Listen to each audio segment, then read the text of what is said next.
I think that's also another important point in terms of how I looked at things differently within the speaking industry.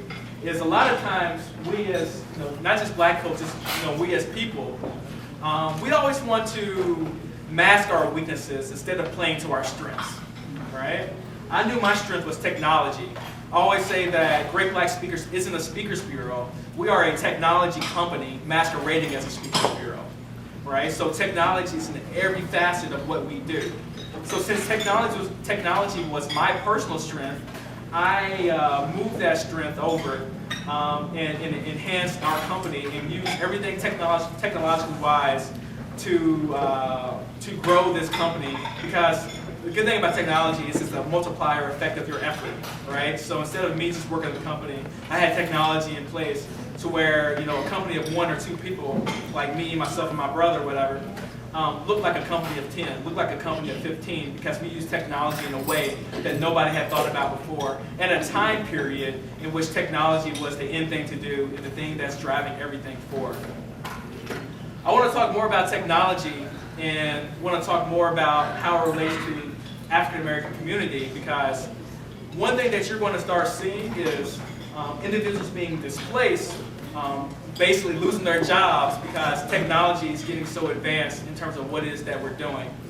Who's here heard of Uber? Anybody? And Lyft? And anybody hear of 3D printing before? Right. So do you know that I think it was in China, that they just 3D printed a mansion? Yeah, they just 3D printed an entire mansion. And I was watching a video on a website called The Verge, which is one of my favorite websites.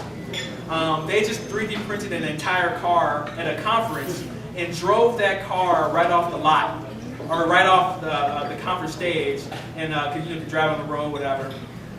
Anyone familiar with what Google's doing with the self-driving cars? Yeah, and Apple, and you got Elon Musk with Tesla and things like that. But the hidden side of that is these transportation jobs, or these manufacturing jobs, or these truck driving jobs, or whatever that you thought was here for the last generation. When all of this technology converges, those jobs aren't going to be there.